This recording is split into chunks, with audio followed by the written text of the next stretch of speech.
Bienvenue dans la première partie de cette émission et nous recevons comme invité Serge Pancy, il est consultant sport, il est très généralement présent sur les chaînes de radio et télévision de la ville, très connu également avec la pertinence de ses analyses. Serge Pancy, bonsoir et bienvenue sur le plateau de Canal du International. Bonsoir Omer. C'est pratiquement la première fois sur Grand Stade. Le Grand Stade, oui, c'est la première. Voilà, c'est un plaisir de vous avoir. On va parler justement des questions de sport, de l'actualité de la semaine écoulée, des Lions indomptables. On prendra également un fort portrait de Pierre Wemelen qui revient sur ses 2 années passées en championnat local.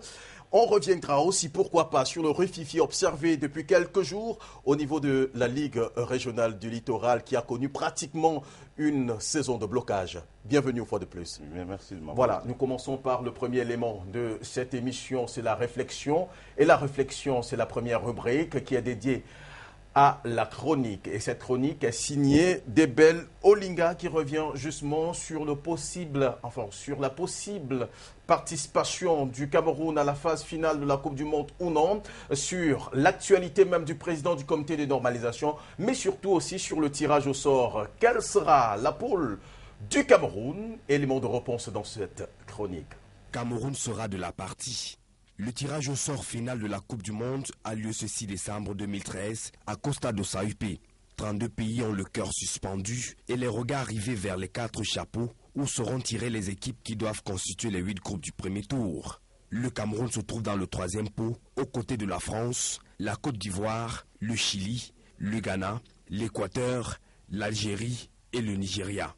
Rien ne garantit à ce jour que l'équipe de Volker Finke aura la chance de tomber dans un groupe souple et avoir la veine comme à la qualification de passer au second tour du mondial. Au Cameroun, depuis les qualifications justement, on a les bras et les pieds croisés, le visage contemplant les plafonds des bureaux, en attendant dans l'inertie comme d'habitude la dernière minute pour lancer les préparations du Brésil 2014. Qui le fera d'ailleurs, puisqu'au comité de normalisation de la FECAFOOT, c'est la débandade totale. Les pirates semblent avoir noyé Joseph Ouna dans les autres troupes de la FECAFOOT. En effet, 4 mois après son installation à la Fédération camerounaise de football, le pompier de la Fédé et ses collaborateurs peinent à produire des résultats concrets. Pourtant, dans les couloirs, seules les rumeurs parlent d'un travail finalisé, alors que du point de vue de tous, il n'y a aucune traçabilité dans les actions de la bande à Joseph Ouna depuis leur prise de service. Qu'est devenue la feuille de route du comité de normalisation? Où sont passés les statuts de la FECAFOOT et de ses ligues décentralisées? Qu'a-t-on fait du code électoral de la FECAFOOT? Autant de questionnements qui poussent les Camerounais à penser que le comité de normalisation, dont le mandat s'achève le 31 mars prochain, voudrait passer à l'arraché la FECAFOOT à une équipe dirigeante qui n'aura pas assez de temps pour administrer avec efficacité la participation des Lions au Mondial 2014. Peut-être Joseph Ouna et ses collaborateurs envisagent une prorogation de leur mandat pour aussi être au rendez-vous du 12 juin 2014 au pays du roi Pelé. Et si cela arrivait, la FIFA violerait là un principe de ces textes, celui de financer une fédération dirigée par des hommes non élus. On ne perd rien à attendre, tant il est vrai qu'impossible n'est pas camerounais. C'était votre chronique, à lundi prochain. Un élément d'Ebel Olinga et un montage de Thierry Camteau. On remercie donc la rédaction sportive de Canal 2 du côté de Yaoundé. Retour dans ce studio justement pour commenter un tout petit peu donc cette chronique d'Ebel Olinga qui revient, vous l'avez suivi, Serge Pancy justement sur la présence en juin prochain du comité de normalisation et de son président pour goupiller justement et organiser comme en tant qu'organe technique la Coupe du Monde, dire tout simplement que il parle là d'une possible prorogation du mandat de Joseph Ouna à la tête de la Fédération camerounaise. Je vous laisse réagir justement à l'issue donc de cette chronique. Qu'est-ce que vous avez retenu? Mais on a retenu que on a maintenant en soupçon, si je peux utiliser le mot, que le comité de normalisation veut rester jusqu'à la Coupe du Monde. Oui. Bon, je pense qu'on va trop vite en besogne. Ils ont un mandat jusqu'en juin. Jusqu'en mars. Jusqu'en mars, oui, merci. Et qu'il faut attendre. Il faut les laisser travailler. Je crois qu'ils ont un bilan qu'ils doivent dresser à la FIFA. La FIFA a donné sa date butoir, c'est le 31 mars. Donc, je ne sais pas pourquoi maintenant ça fait débat. Inversons un peu la question. Oui. Est-ce que vous ne trouvez pas que si une équipe dirigeante s'installe à la fédération en mars, ce serait trop juste pour prétendre gérer justement la Coupe du Monde quelques mois après, quelques 2 ou 3 mois seulement après? Non, pas du tout, parce que dans une bonne gestion, il y a une transparence dans dans les documents. Faire une passation de service, il n'y en a pas besoin d'un mois pour le faire, surtout à l'Africa Foot, où il n'y a pas assez de gens qui travaillent là-bas. Je crois que ce qu'ils ont comme travail maintenant, c'est préparer la Coupe du Monde. Et préparer la Coupe du Monde, c'est quoi? C'est préparer là où les Lions vont aller. Alors, votre avis sur l'état des services du président du comité de normalisation, Joseph Ouna, dont on dit avoir été embastillé, enrôlé justement dans les serviettes du secrétaire général? Oui, le professeur Joseph Ouna a aussi le droit de préparer la Coupe du Monde. Donc, comme on doit préparer la Coupe du Monde à partir de maintenant, il peut déjà déclencher ce processus-là. Et celui qui va venir après lui ne va que continuer. Voilà, c'était la première partie de cette émission. C'était la réflexion. Voici la tanière.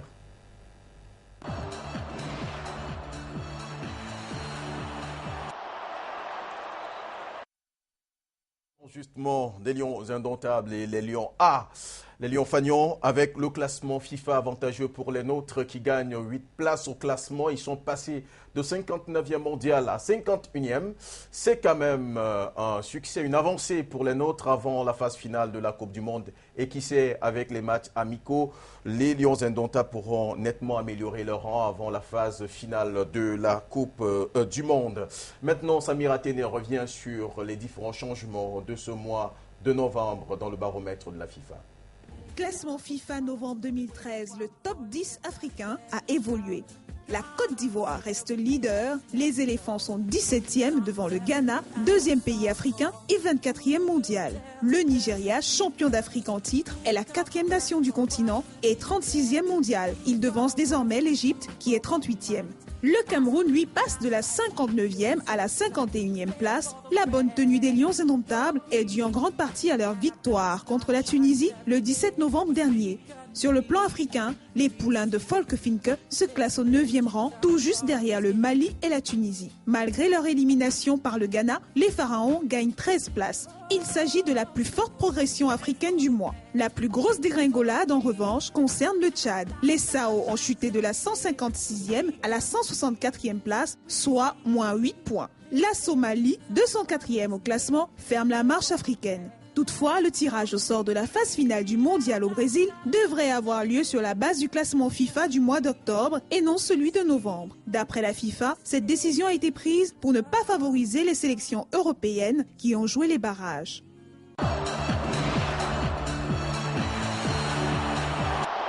Voilà un petit élément de plus de Samir Atene sur le classement FIFA de ce mois de novembre. Un classement qui ne rentre pas en ligne de compte dans la constitution des différents chapeaux dans la perspective justement du tirage au sort du 6 décembre prochain. Alors, au classement FIFA, qu'est-ce qu'on peut rajouter? Dire tout simplement que satisfaction pour les nôtres, pour le Camerounais que vous êtes, de voir les Lions améliorer leur rang. Non, satisfaction, non, parce que quand on dit 50e ou 59e, ça a toujours la même résonance. Il y a toujours le 5 qui sonne là. Donc, pour moi, ça ne change pas grand-chose. Quelle analyse on peut faire lorsqu'on sait que derrière, juste, il y a eu forte avancée aussi de la Tunisie, qui est le dernier adversaire, dernier rempart des Lions indomptables dans cette phase éliminatoire de la Coupe du Monde? Quelle analyse on peut faire? Je crois qu'aujourd'hui, on est conscient que le football ne va pas bien dans notre pays. Et qu'on doit se mettre... Même avec la qualification pour la Coupe du Monde. Oui, tout ça, la qualification.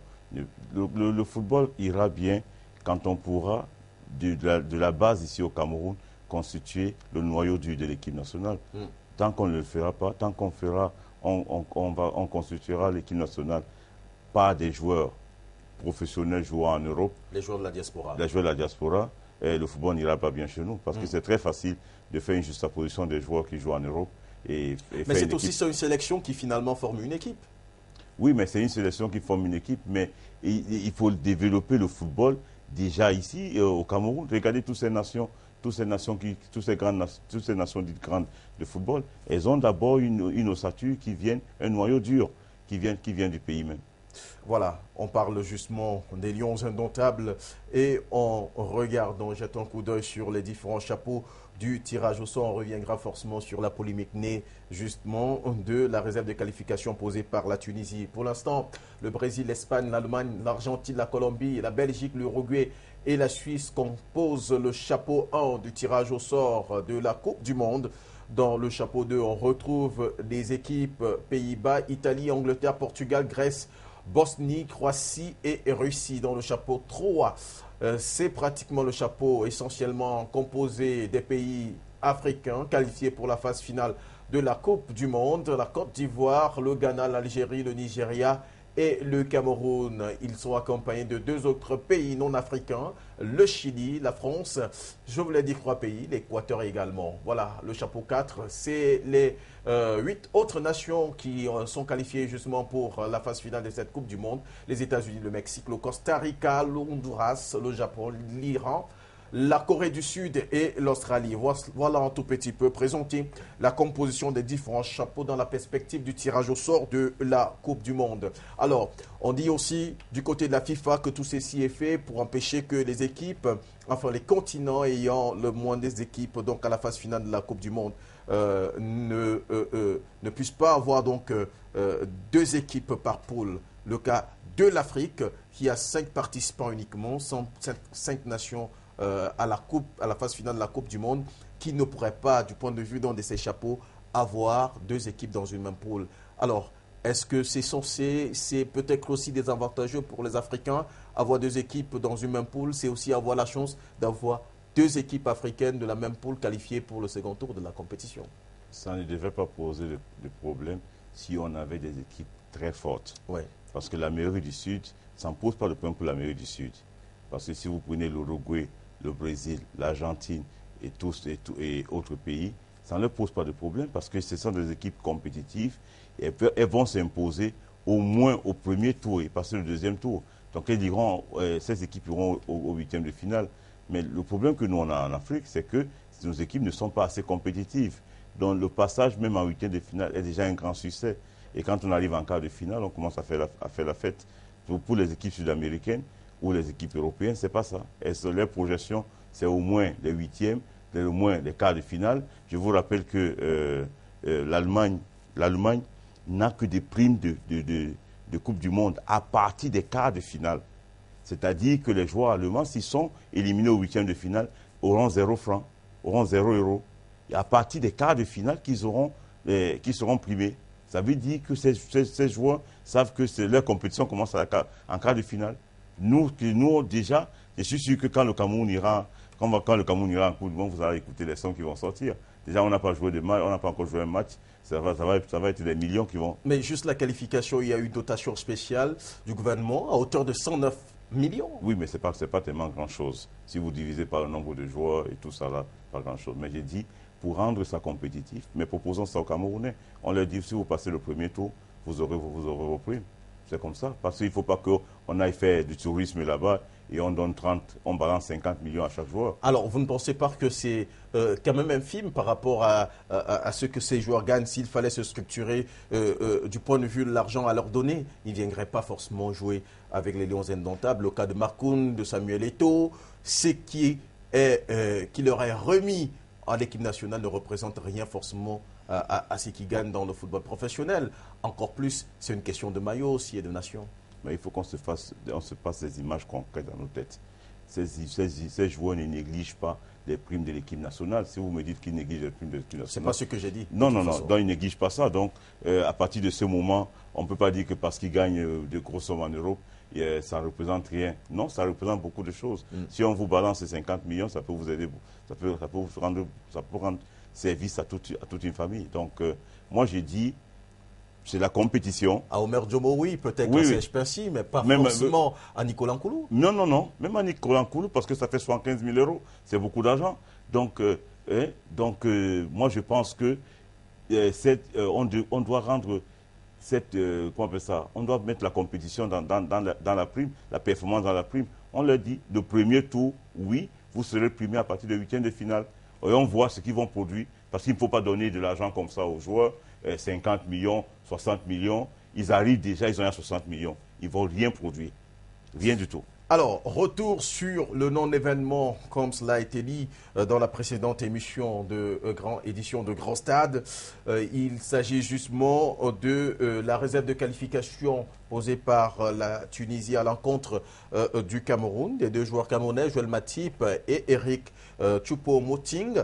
Après analyse du contenu de la réclamation déposée à l'encontre de la Fédération camerounaise de football, la FIFA indique que sur les bases des informations et documents à leur possession au sujet de la question corrélée, aucune infraction au règlement de la FIFA ne semble avoir été commise par la Fédération camerounaise de football. Dire tout simplement que la Tunisie a été remise à sa place. Je ne dirais pas ça comme ça, oui. Au vu de ce que la FIFA produit, la Tunisie a été remise à sa place. Mais est-ce que c'est la FIFA qui détermine la nationalité des joueurs? Est-ce que c'est la FIFA qui détermine, qui détermine la binationalité dans les pays? Non, je dis non. Et le problème a été posé. Je pense que la FIFA s'est limitée à son champ d'action. Mais si on essaie d'aller plus loin, vous allez voir que quelque part, on se cogne un peu les genoux parce que la loi allemande dit ceci, la loi camerounaise dit autre chose. Maintenant, est-ce que la question en débat sur les chaînes de radio et télévision du pays, justement, la question n'a pas été déplacée parce qu'il s'agit ici d'observer si le Cameroun a respecté les lois et règlements de la FIFA et non si le Cameroun est d'accord ou non sur la binationalité? Il ne s'agit pas de respecter les lois de la FIFA. Puisque la FIFA, c'est la FIFA qui organise la compétition. Il faut être en règle du point de vue. Oui, mais avant d'être en règle... avant la loi de la FIFA. Non. Avant d'être en règle pour la compétition de la FIFA, il faut déjà être en règle au Cameroun. Est-ce que ces joueurs sont en règle au Cameroun? Il faut se poser cette question et analyser. Est-ce qu'ils sont en règle en Allemagne? Il faut se poser cette question. Parce qu'on a l'habitude... Alors, vous avez longtemps vécu en Allemagne. Oui. Vous êtes un diasporé. Et vous êtes au Cameroun depuis quelque temps. Que dit la loi allemande sur la question? La loi allemande ne permet pas la double nationalité pour les non-européens. C'est d'abord ça. Et vous semblez dire aussi que cette question a été soulevée par les Camerounais de la diaspora aussi. Oui, mais la question de binationalité aujourd'hui est posée par les Camerounais. Qui aurait quand même informé le président de la fédération tunisienne de ce qu'il y a un réel problème. Il y a des Camerounais qui se plaignent de la binationalité, ce n'est pas un problème. Ils ont pris en otage le football pour vouloir solutionner le problème On ne peut pas donner le double passeport, de permettre la binationalité aux footballeurs et laisser d'autres Camerounais qui sont aussi plus valeureux que les footballeurs. Entre guillemets. Oui, non. Il y a des Camerounais très très valeureux qui ne sont pas considérés, qui ne peuvent pas venir ici parce que le Cameroun ne permet pas la binationalité, donc qui ne peut pas rendre service au Cameroun. Donc le problème est posé aujourd'hui, soit le Cameroun ouvre... Donc nos compatriotes semblent avoir pris en otage le football pour faire chanter le gouvernement de toute façon, c'est ce qu'on Non, on ne peut pas chanter le gouvernement, c'est une réclamation citoyenne. Donc, et non légitime. Parce qu'il faut l'opposer justement à qui de droit et non pas prendre en otage ce que beaucoup de Camerounais considèrent comme religion. Je ne pense pas qu'ils ont pris le Cameroun en otage. Ils ne prendront pas le Cameroun. Le Cameroun est assez grand, c'est quand même 475 000 km², donc ils ne vont pas le prendre en otage. Merci Serge. Il y a de grandes collines au Cameroun. Voilà, merci Serge. Merci. On en vient tout à fait à la troisième partie de cette émission. On va se séparer dans quelques temps et vous retrouver en fin d'émission, le temps de recevoir sur ce plateau le deuxième invité de cette émission et de prendre donc la rubrique décalage.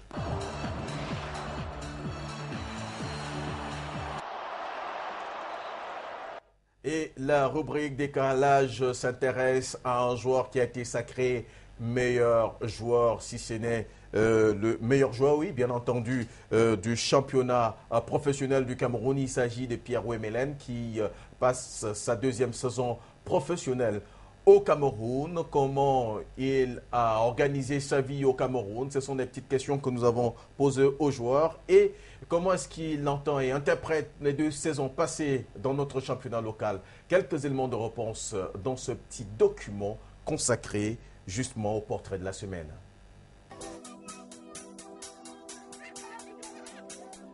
Déjà 2 ans passés au sein du canon de Yaoundé et toujours autant d'engagement qu'à son arrivée. Il se rappelle des objectifs qu'il s'était assignés au départ, dès son retour au Bercail. Après une première saison vierge, la deuxième semble être la plus élaborée, la mieux aboutie pour Pierre Wemelen. Je suis revenu avec des ambitions, celle de jouer une Champions League africaine, chose que je n'ai pas eu la chance de jouer avec le canon à mes débuts. Donc là, nous y sommes à un pas, parce que nous sommes en finale. C'est l'objectif de jouer la Coupe de la CAF. De son intégration au sein du canon de Yaoundé, il en parle avec beaucoup de passion et d'aisance, dont l'autre objectif était d'aider les plus jeunes camarades sur le terrain. Pierre Ouémé continue à faire équipe avec ses jeunes coéquipiers et ses 600 complexes. Il faut toujours tout donner et faire comprendre à nos jeunes petits frères de travailler. Nous les encadrons, nous faisons tout pour les faire comprendre que le métier, ce n'est plus comme au temps passé où c'était qu'on jouait pour le plaisir, c'est un métier et il faut s'y mettre corps et âme pour pouvoir atteindre ses objectifs. Bien que jouant les prolongations de sa carrière sportive, après le haut niveau, il reste toujours aussi discipliné et ne manque pas de se projeter dans l'avenir. Malgré toutes les difficultés, nous sommes arrivés 5e au championnat, mais là nous sommes en finale. Nous sommes heureux parce que nous sommes en finale et maintenant il faut aller le chercher. Le plus difficile reste à venir, c'est-à-dire gagner cette Coupe du Cameroun. L'avenir ici justement pour lui, c'est de pouvoir rebondir dans le foot professionnel au plus haut niveau. Dans les jours qui viennent, on verra qu'est-ce que Pierre Ouémé fera. Le projet, il est de mettre les chances de mon côté pour pouvoir rebondir quelque part, c'est sûr. Mais le plus important, c'est là, de jouer cette finale devant notre chef de l'État, M. Paul Biya, et tout mettre pour pouvoir y remporter. Il caresse même encore le rêve de se voir convoqué pour la phase finale de la Coupe du Monde Brésil 2014. Comme tout footballeur, tant qu'on est en activité, on y croit. On a toutes nos chances et voilà, on continue à bosser dur. Maintenant, on laisse ceux qui décideront. Je pense qu'on bosse pour jouer des compétitions comme celle-là. Sur sa non-convocation à la phase éliminatoire de la dite Coupe du Monde, Pierre Ouémé relativise. On m'a convoqué certains matchs, on ne m'a pas convoqué d'autres matchs. C'est le choix de l'entraîneur, on assume et on l'accepte. Et cela ne nous empêche pas de continuer à bosser. C'est notre travail, on a fait le choix et voilà, on continue à pousser et en espérant que ça viendra.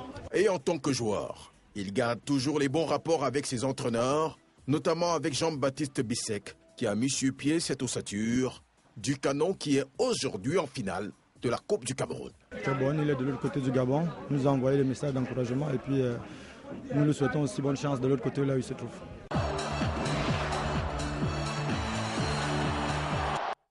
Alors, et justement, pour arriver en finale de la Coupe du Cameroun, le Canon a dû mettre hors d'état de nuire les Astres de Douala. Et c'est son directeur général que nous recevons comme deuxième invité de cette émission. Bertrand Fondio est notre deuxième invité. Bonsoir et bienvenue sur le plateau de Canal 2 International. Bonsoir. Bonsoir Omer. Merci bonsoir de nous faire l'amitié. Bonsoir à tous nos chers téléspectateurs. Voilà, merci de nous faire l'amitié de répondre à notre invitation.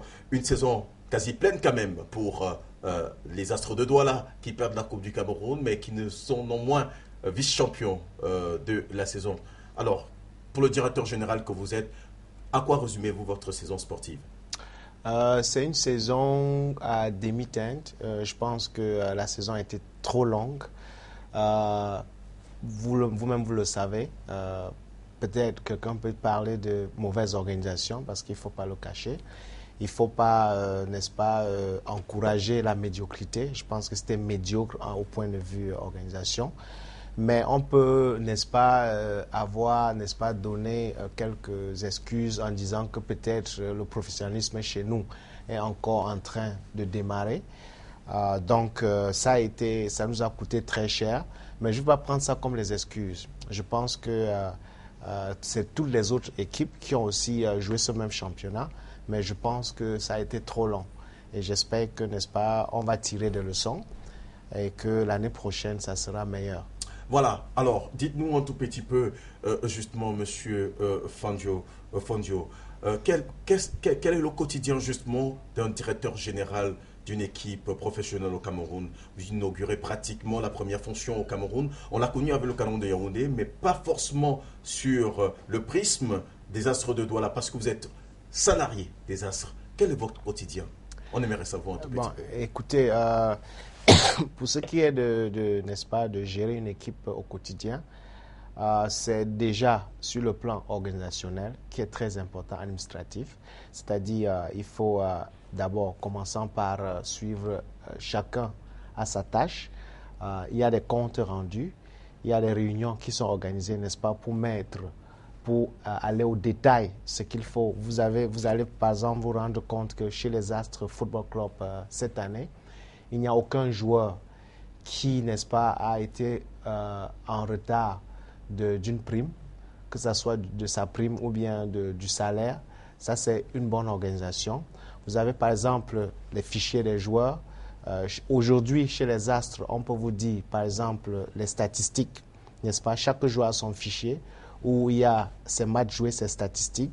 Il y a par exemple son dossier médical. Il y a par exemple son contrat avec son agent de joueur. Donc on peut contacter directement leurs agents de joueurs pour ceux qui en ont. Et on a demandé, et je profite de l'occasion pour dire que dorénavant dans les Astres Football Club de Douala, si vous dites agent de joueur, on ne peut pas collaborer avec vous sans que vous n'ayez un contrat avec les joueurs. Donc on entretient aussi, n'est-ce pas, perfectionner, n'est-ce pas, le quotidien avec des joueurs quand ils ont des problèmes, les problèmes médicaux, ainsi de suite. Donc, au côté, penser au futur, c'est-à-dire travailler sur les infrastructures, nous avons acquis déjà notre terrain et les travaux vont commencer bientôt. Mais entre-temps, il faut voir déjà quelle structure peut nous permettre d'assumer cette transition, c'est-à-dire nous avons un problème criard n'est-ce pas, d'infrastructure. Quand on tire sur les enfants en disant qu'ils ne maîtrisent pas certaines techniques, c'est parce que ces spécificités-là ne sont pas travaillées. Il n'y a pas de terrain. À Douala, il y a peut-être un terrain ou deux terrains qui sont partagés entre beaucoup de clubs. Alors, il faut trouver un terrain, il faut les aménager. Donc, voilà. Vous semblez dire qu'avant le début de la saison sportive prochaine, avant le début de la prochaine saison, les Astres Football Club auront leur stade d'entraînement. Un stade peut-être en transition, je m'excuse. Mais on est en train, on a déjà acquis le terrain. Il va falloir, n'est-ce pas, beaucoup de travail, l'aménager. Mais entre-temps, je peux déjà vous dire que Astre aura un terrain qui peut appeler le leur, même si ce n'est pas, n'est-ce pas, un terrain qui est titre foncier Astre. Mais on pourra l'utiliser, n'est-ce pas, à bonne escience, parce que il y a un problème de temps qui se pose pour le travail. Merci, M. Bertrand Fondio. Bienvenue dans la 4e partie de l'émission.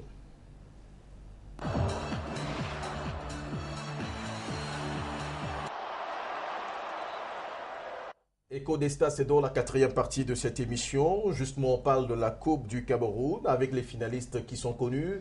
On revient justement en images sur les demi-finales de cette compétition et notamment la demi-finale qui s'est disputée du côté du stade de la Réunification qui a mis aux prises Canon de Yaoundé aux Astres de Douala. David Sandio revient sur cette rencontre. Pas de chance pour les équipes de la région du littoral en Coupe du Cameroun de football. Le rêve de voir les Astres de Douala et UMS de Loum en finale s'arrête à l'étape des demi-finales retour. La faute au Canon sportif de Yaoundé et à Young Sport Academy de Bamenda. Destin commun pour les deux clubs. Ils sortent après la fatidique épreuve des tirs au but. Si les Astres de Douala ont réussi à ramener les pendules à l'heure, après la défaite de la phase aller, les Brésiliens de Bepanda n'ont pas pu faire la force. Fébriles à l'épreuve des tirs au but, contrairement au Canon sportif de Yaoundé, réaliste sur toute la ligne.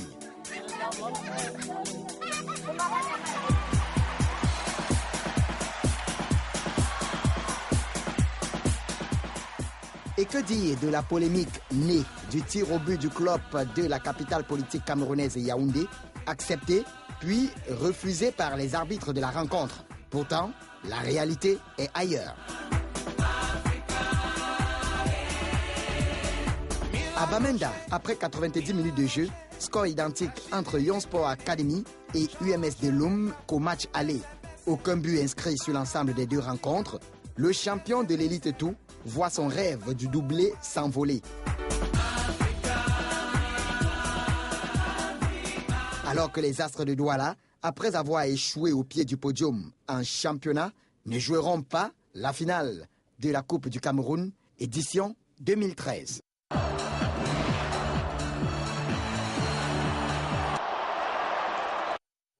Les Astres de Douala ne seront pas de la fête de la clôture de la saison sportive au Cameroun.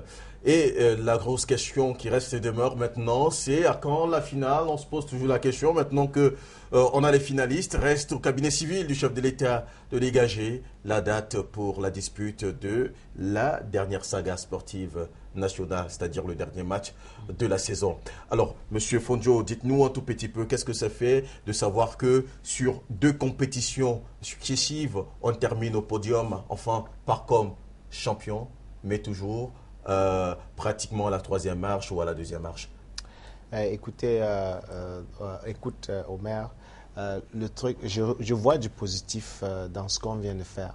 Vous savez, j'avais dit avant que M. Kamdem ne me confie l'équipe, la direction de cette équipe, j'avais dit quelque chose qu'il n'y avait pas le mot échec dans mon vocabulaire. Ça dépend de comment vous considérez échec. Pour moi, je ne trouve pas ça comme un échec. Déçu, oui. Mais je pense que quand on veut construire, on va sur des bases solides. Et sur des bases solides, ça veut dire qu'il faut beaucoup de sacrifices. Le chantier est vaste. Alors, certaines personnes disent que vous avez eu bien plus de budget que ceux qui géraient l'équipe par le passé. Et cela se justifie, puisque Astre a eu la réputation, depuis son accession en division d'honneur, d'être une équipe conquérante et une équipe qui gagne. Vous savez, c'est une question... Donc, vous n'avez pas fait plus que ce que les Astres de Douala nous ont produit depuis leur accession en première division. Écoutez, je ne peux que remercier ceux qui m'ont, n'est-ce pas, mes prédécesseurs. Parce que je ne suis pas venu, Astre n'a pas été créé par Bertrand Fondjo. Ouais. Donc il faut déjà que je dise merci à ceux qui étaient là avant moi. C'est une continuité. Et si vous avez vu cette année, nous avons travaillé dans une certaine continuité. Est-ce que j'ai apporté ma petite touche? Oui, et je veux continuer à l'apporter. Je veux continuer à solliciter. Voilà une autre question. Est-elle visible, votre petite touche? Ce n'est pas à moi à juger. Mais je pense que je vais continuer, n'est-ce pas, à m'appuyer sur ce qui a été fait. Bon, maintenant, il va falloir qu'ensemble, c'est un projet, c'est un vaste chantier et il faut travailler à fond. Et je pense que le travail a commencé, mais il va falloir attendre une année ou 2 ans. Moi, je vous ai dit de me donner à peu près 2 ans et vous allez voir où les as seront. C'est un travail de fond qu'on est en train de faire. Voilà. Voici quelques réactions à l'issue de la rencontre de dimanche dernier au stade de la réunification. Monsieur Richard Towa et l'entraîneur Elonou, justement du Canon de Yaoundé, s'expriment à l'issue de cette rencontre-là. On a vu un bon match des 2 équipes. Je crois que le Canon a prouvé que le groupe il est vraiment bien. Mais je tiens un coup de chapeau aux joueurs des Astres, n'est-ce pas, qui malgré toutes les difficultés ont pu, n'est-ce pas, revenir déjà à la marque. On avait la possibilité de marquer un 2e but et tuer ce match. Bon voilà, vous savez, les épreuves de tir au but ne vous donnent aucune garantie. Et je crois que cet après-midi, nos jeunes ont pêché sur le coup de pied arrêté. Quand vous voyez ce pénalty qui a été frappé par le joueur du Canon, n'est-ce pas, qui prend la barre transversale et qui ressort, c'est un pénalty qui n'est pas, n'est-ce pas, à valider. Parce que le gardien Niamey, il a tout de suite réagi après que le gars ait tiré ce ballon qui ressort. Et je crois que là, les trio arbitral, ils ont un peu dormi. Bon, vous savez, c'est le football et c'est comme ça que ça se passe. On ne peut pas, n'est-ce pas, trop épiloguer sur ce pénalty. Je crois que cet après-midi, les gens ont eu l'occasion de voir un très bon match pour les 2 équipes. L'itinéraire dans cette Coupe du Cameroun, ça nous a tout démontré. Mais je vous jure encore que Dieu nous a prouvé qu'il est avec nous dans cette compétition et nous lui rendons énormément grâce. Et je félicite les enfants. Vous comprenez que l'émotion est grande. La famille Canon doit se réconcilier à tout prix. Avec cette victoire, nous allons nous réconcilier et pour relancer un peu le Canon dans le sens du football parce que vous comprenez, c'est les larmes de joie. Aujourd'hui, je pense que l'effort a été au bout. Bravo. Et il fallait avoir l'inspiration. Vous savez, on a 2 bons gardiens. Mais il fallait que j'aille chercher au fond de mes tripes pour remettre un peu Béocol en confiance. Parce qu'on sait qu'au niveau des tirs au but, il faut quand même avoir un bon gabarit qui permet de pouvoir couvrir l'espace. Face à l'Union sportive de Douala, 7-1. Et je vous ai dit, nous restons nous-mêmes, c'est le sport, c'est le métier. Et aujourd'hui, c'est le même gardien qui nous sauve. Vous comprenez que c'est ça le sport. Et puis, bravo encore.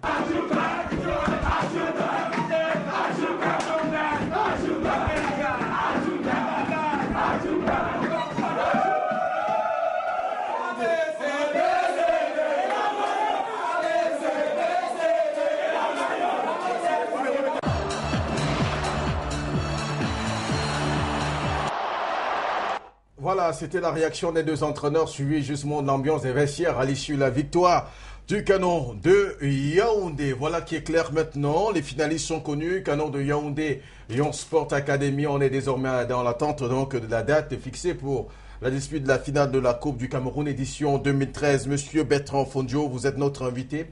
On va continuer en évoquant justement une question qui est aujourd'hui en débat. Il s'agit du championnat 18.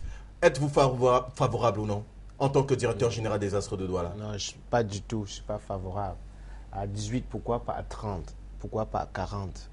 Pourquoi le chiffre 18? Alors, en face, il y a des présidents de clubs qui disent que dans notre championnat, il n'y a pas suffisamment de matchs. Les jeunes n'ont pas suffisamment de maths dans les jambes, de jeux, je veux dire quoi? De maths dans les jambes, bien entendu. Mais écoutez, pour résoudre ce problème, c'est facile, c'est simple. Il faut créer notre compétition. On pouvait faire la Coupe de la Ligue, on pouvait faire la Coupe, je ne sais pas moi, la coupe FECAFOOT pour augmenter le nombre de matchs. Donc moi, je pense que ça, c'est les excuses. C'est trop léger, ça, comme argument. Et je pense qu'il va falloir qu'on soit sérieux. Je pense que la Ligue, en tout début de saison, avait présenté un projet en nous faisant comprendre que pour la saison prochaine, la saison à venir, la Ligue aura donc sa compétition, la Coupe de la Ligue, bien entendu. C'est un projet aussi. Mais toujours des projets. Il faut les réaliser. Il faut commencer quelque part. C'est pour ça que moi, je dis, je ne tire pas totalement sur la Ligue professionnelle qui a démarré. Quand on démarre quelque chose, ça doit commencer quelque part. Même s'il y a des erreurs, on s'améliore. Mais je pense qu'il va falloir que les gens commencent à être sérieux. Parce que je ne comprends pas pourquoi une ligue à 14 clubs, on n'arrive pas à l'organiser. On va augmenter. Tantôt, c'était 16. Après 16, c'est 18. Après, ça sera combien? 20, 40. 22. Et puis, quel est l'impact? Les équipes n'arrivent pas déjà à payer les joueurs. Nous avons des jeunes joueurs. Alors, ce qui est sûr justement, c'est ce qu'on nous annonce. Certains présidents de clubs pourraient bloquer justement le championnat après la validation attendue cette semaine de la mesure fixant désormais le nombre de clubs en division d'honneur à 18.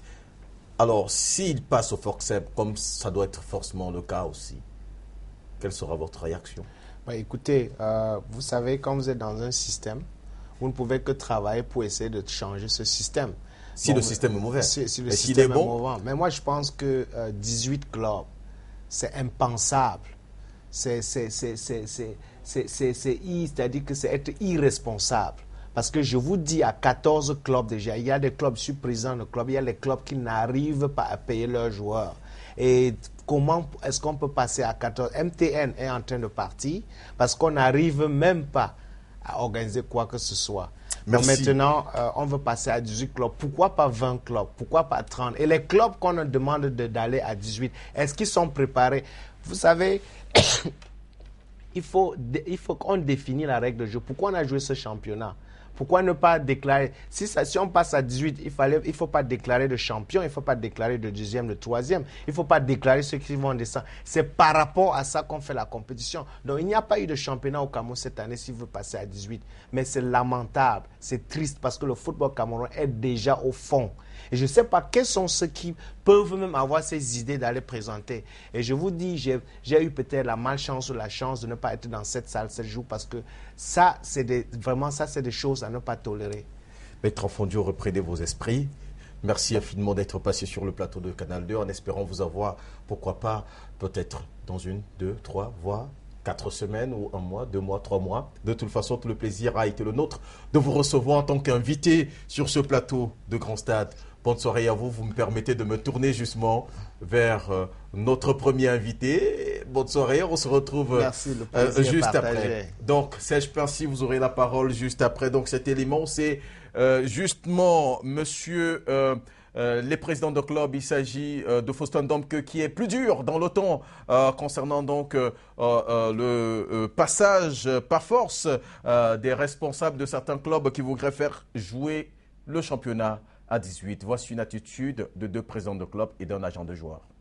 Moi, je pense qu'un championnat à 18 pour cette saison n'est pas légitime et n'est même pas légal. Le conseil d'administration n'a aucun pouvoir de changer une décision statutaire. Je vous le dis, bon, ceux-là vont organiser notre championnat et nous, on va organiser le nôtre. Et ça, on va appeler ça championnat, ligue professionnelle, des gens légaux et des illégaux. Vous allez voir, il n'y a pas de problème. Nous allons donc constituer une assemblée constituante de ceux qui sont contre pour faire entendre notre voix. Si les gens ne veulent pas comprendre, ils comprendront. Championnat à 18, je dis non. J'ai eu toujours à tous mes collègues présidents connaissent ma position par rapport à ça. Parce que ça fait des coûts financiers et on ne se lève pas un beau matin pour changer un championnat. Au début d'un championnat, il y a des positions, il y a un règlement intérieur et il y a un statut, il y a un règlement de la compétition. Et chaque président, avant de s'affilier, c'est là où il va et c'est ce qu'il attend. Et vers la fin, on décide que ça devient à 18. Moi, je dis c'est made in Cameroun. Ce qu'on devrait faire, c'est d'abord de pérenniser le championnat de 14 clubs qui a été très très difficile à jouer. Donc quand je vois on passe de 14 à 18, ça m'inquiète parce que déjà à 14 clubs, on n'a pas pu faire un bon championnat.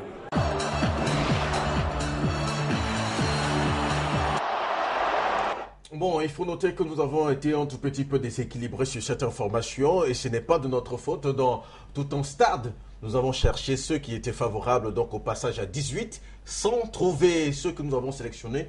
Vous l'avez jugé par vous-même, ont été tous favorables à ce que, enfin, ont été tous contre ou favorables à ce qu'on joue à 14, contre ce que d'autres présidents proposent, jouer forcément à 18. Et Serge Pensy, vous étiez justement de notre côté et vous vouliez parler, je vous ai dit, c'est maintenant que vous avez la parole.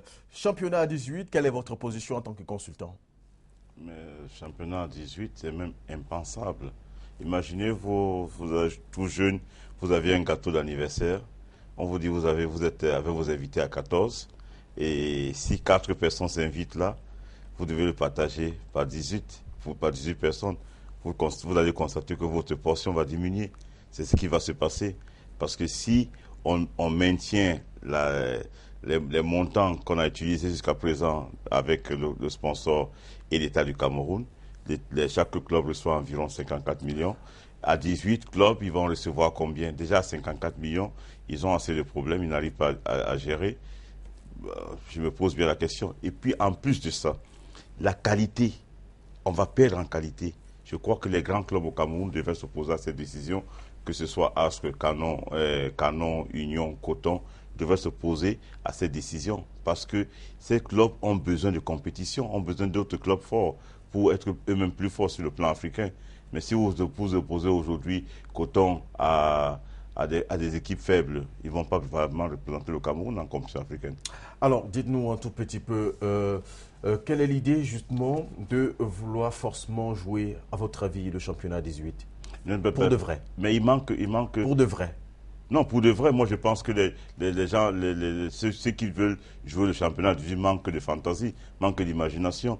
On peut, pour avoir un bon championnat de bon niveau, si vous n'avez pas assez de qualité, vous réduisez le nombre de clubs. On a dans un premier temps parlé d'un championnat à 16. Il était question à l'époque, me semble-t-il, de la voix de certains présidents de clubs, sauver le Tonnerre. Oui, oui, ok, sauver le Tonnerre, c'est ce qu'on a dit officiellement. Officiellement, c'est pas ça. Mais si c'était simplement pour sauver des clubs, moi j'aimerais aussi que l'année prochaine qu'on sauve mon club, qu'on passe peut-être à 50. Comme ça, on pourra sauver mon club.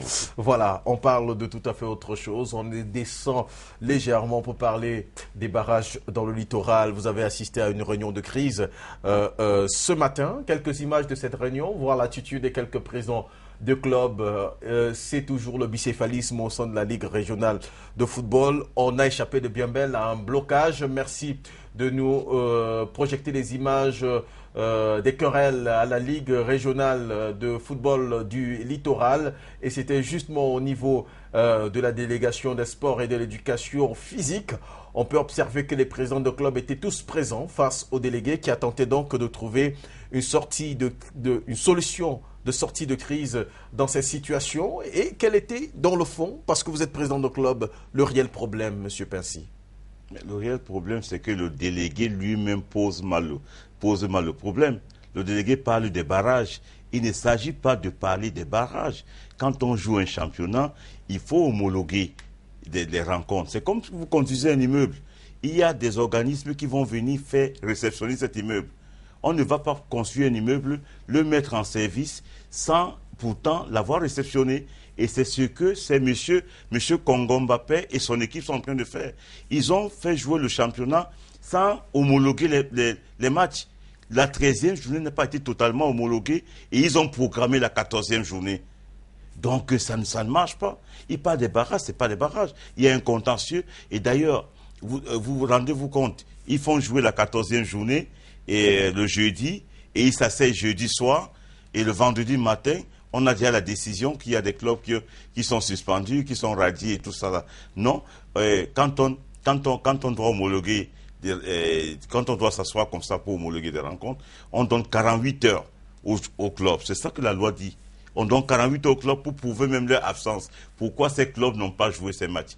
Donc tout ça là, c'est... Congo Mbappé est partisan dans ce bicéphalisme observé de la Ligue régionale. Je ne peux pas dire qu'il est partisan, je ne peux pas être dans... Qu'est-ce qui peut donc justifier tout cela, alors qu'il est le président du comité de normalisation régionale? Mais on est dans une gribouille, ça monte, ça descend, les gens ne maîtrisent pas les tests, ils disent qu'ils maîtrisent les tests, mais ils ne maîtrisent absolument rien. Je vous propose de regarder donc une attitude des présidents de club. Ils se prononçaient justement au micro de Canal 2 International, au micro de Marius Kosso. Je vous mets en garde parce que je vous dis que mes collaborateurs, je leur ai dit qu'il y a une réunion de crise ici. Donc, ne pensez pas que vous allez faire le désordre ici à la délégation des sports. Je vous ai bien dit, allons-y doucement et avec modération, avec courtoisie, respect et autres adjectifs qualificatifs pour les comportements décents en milieu. Si une équipe n'est pas capable de se qualifier, normalement, cette équipe en achetant les points ne pourra pas aller au-dessus parce qu'elle aura ses limites. La vérité du terrain, elle est au-dessus. On peut s'amuser, mais elle s'imposera toujours. Quand je dis quand c'est comme ça, quand ça commence bien, ça finit bien. Je veux par là dire, M. Congo Mbappé, quand il a été nommé, il a fait des consultations. Il est venu me voir. Il me dit, chef frère et chef, je suis venu vers toi. Je sais que tu es un acteur dans la Ligue régionale. Que tu me donnes aussi des conseils, si tu peux. Je lui dis, première chose, c'est une occasion pour vous de rendre un grand service au football. Soyez neutres. Soyez neutres. Tous ceux qui ont été mêlés dans les crises desquelles nous sortons, mettez-les à côté. Prenez des gens qui sont nouveaux. Vous n'avez pas besoin de 100 personnes. Il peut l'attester. Et il me dit même, bon, est-ce que tu as déjà à me proposer? Moi-même, j'ai été dans ce combat, parce que nous voulons une autre FECAFOOT. J'ai dit non, je me refuse de te proposer des gens. Pour qu'on n'ait pas l'impression qu'ils proposent des gens, je vais influencer un jour. Prends des gens qui sont en dehors. Pas de grande surprise. On sort les commissions. Je vois les gens qui ont été dans le bus, ici, qui ont pris le bus pour aller à Yaoundé. Organiser l'élection régionale du littoral à Yaoundé. Vous savez ce que le gouverneur a fait à ce sujet. Les mêmes personnes se retrouvent dans les commissions. C'est pas que je dis, tout ce qui commence mal, finit mal. Il faut apaiser la situation. Yaoundé va prendre les images juste dans le fond. Dans le fond, ce qu'on va faire son forcing. Nous avons dans cette situation, il faut en sortir. Maintenant, si vous voulez, on va continuer. Les pauvres, les mutualistes vont intervenir. Les non-pauvres mutualistes, les hommes mutualistes vont intervenir. On va recommencer et on va avoir la même scène. Il faut que nous soyons dans l'ordre du jour. Ça, c'est ma première notion. Je voudrais également que les uns et les autres sachent que nous ne sommes pas ici là pour réformer une décision. Parce que nous n'avons pas compétence pour réformer une décision juridictionnelle. Deuxième chose. Troisième chose, je pense que la question a été posée, est-ce qu'on peut jouer les barrages aujourd'hui? Et ceux qui sont concernés notamment doivent être les 4 présidents de clubs barragistes qui doivent nous dire s'ils sont prêts à jouer aujourd'hui. Si ces 4 présidents de clubs sont prêts à jouer les barrages aujourd'hui, au lieu qu'on les perde le temps ici, là, qu'ils aillent chauffer leurs joueurs et les donnent les conseils qu'il faut pour aller jouer. Maintenant, les recours qui sont faits à Yaoundé comme cela se doit normalement, ça c'est la procédure. Qu'on attende ces recours. Si ceux-là ont eu raison ou pas, la commission va s'asseoir pour les rétablir dans leur ordre. Moi je crois que c'est ça qu'il s'agit. Et ici aujourd'hui, je voudrais également ajouter que si quelqu'un doit parler, ou un président ou un collègue, selon qu'on veut, ou un confrère, qu'on ait le temps de parole. Parce qu'il y a un chronogramme national qu'on doit respecter. Le chronogramme demande que vers le 8 de ce mois, on doit connaître tous les champions dans les régions. Donc, monsieur le délégué, c'était juste pour attirer votre attention, pour que dans l'ordre du jour que vous avez préparé aujourd'hui, que les personnes qui sont même concernées pour prendre la parole ici, c'est les présidents des clubs barragistes qui sont là en ce moment, qui nous disent s'ils peuvent jouer aujourd'hui ou pas. Et que aussi là, nous ne sommes pas là pour réformer les décisions juridictionnelles de la commission d'honoration de discipline. J'en ai terminé. Voilà, c'était l'ambiance ce matin à la délégation de sport et d'éducation physique du littoral. Vous y étiez bien entendu. C'était tendu, le temps était dur. Et vous étiez là, vous avez parlé aussi. Et c'est pratiquement les mêmes jours qu'il y a 6 mois. Oui, mais ce sont des gens qui veulent nous ramener encore en arrière.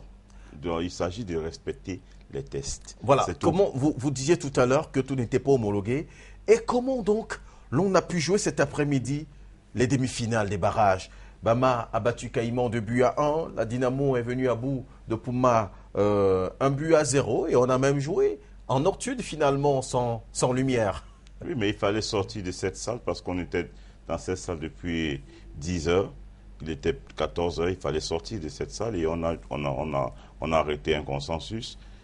Tous les présidents des clubs présents là dans cette salle allaient écrire une pétition pour que les clubs suspendus, pour qu'on lève la suspension sur les clubs et les présidents suspendus. Deuxième des choses, les recours, les requêtes à la commission d'homologation au niveau fédéral vont demeurer. C'est-à-dire que si demain ou après-demain, il y a un changement au niveau de la décision de la chambre d'homologation au niveau fédéral, on prendra cette décision et cette décision va l'appliquer. Parce que n'oubliez pas une chose, Jeunesse de Bonamoussadi peut encore participer au barrage à la place de Bama FC. Donc si Jeunesse arrive à battre Jeunesse Academy à la 14e journée et que le match soit homologué, Jeunesse passe premier et ils vont rencontrer à ce moment-là Caïman de Douala. Donc le match... Tout sera peut-être à refaire. Tout sera à refaire. Alors que dans d'autres régions, on a pratiquement les champions déjà connus. Et justement, Mirabeau Marop revient sur les barrages, non pas dans le littoral, mais évoque quelques champions dans les autres régions. Ne pensez pas que vous allez faire le désordre ici à la délégation des sports. Sauf tension supplémentaire, le champion de football dans la région du littoral sera connu ce vendredi. Ceci au terme de 8 semaines de compétition au galop. La saison ouverte le 12 octobre dernier s'est plus jouée dans les bureaux que sur les aires de jeu. Avec des menaces de grève et des réserves à n'en plus finir. La preuve, 5 clubs ont boycotté la dernière journée de la phase de poule. Eugène Ekeke Academy, Oryx, Jeunesse de Bonamoussadi, Authentique et Banjoun Football Club ont décrété une opération stade mort. Mais malgré ce voyage tumultueux pour les playoffs, le Big Four est constitué de Puma Football Club, Caïman de Douala, Bama Football Club et Dynamo de Douala. Le successeur de l'Union des mouvements sportifs de Loum doit être désigné le plus tôt possible, car le comité de normalisation de la FECAFOOT annonce pour le 6 décembre prochain le coup d'envoi du tournoi d'accession en Elite Tour. Lyon blessé de Foutouni à l'ouest, AS Etouameki au centre, Panthère Security de Garoua au nord sont entre autres représentants des régions à ce concours d'entrée en 2e division nationale.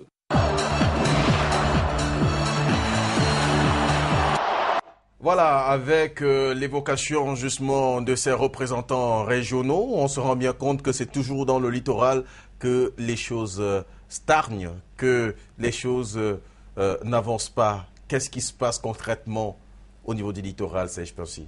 Parce qu'il y a un groupe de personnes qui veulent nous tirer vers le bas. On veut faire avancer ce football, mais il y a soit je peux appeler ça une soi-disant mutuelle qui existe ici dans le littoral. Et les non-mutualistes ont tous les problèmes du monde. Oui, mais je ne sais pas si une mutuelle a fait avancer le football un jour dans le monde. Je ne sais pas d'où vient cette imagination. Le football, c'est organisé, c'est l'organisation. Est-ce que ces messieurs, on peut organiser le football? J'ai dit non. Vous regardez la Ligue régionale du littoral, ça fait 3 ans qu'on n'a pas joué le football jeune. Mais il n'y a aucun problème. Le football jeune, vous connaissez seulement le football jeune. Ouais. Et je voyais tout à l'heure M. Essomben Doumbé qui parlait des présidents de club. Lui qui était chargé d'organiser le football jeune, il n'a pas organisé un seul match de football jeune. Et on veut parler de football au Cameroun? Non, il n'existe pas, ils ont tué le football. Merci Serge Percy d'être passé sur le plateau de Canal 2 International en espérant vous retrouver dans les prochains jours. Mais si vous m'invitez, je reviendrai. Merci. C'est donc terminé pour cette édition de Grand Stade, Madame, Monsieur. Merci infiniment. Bonne semaine à tous.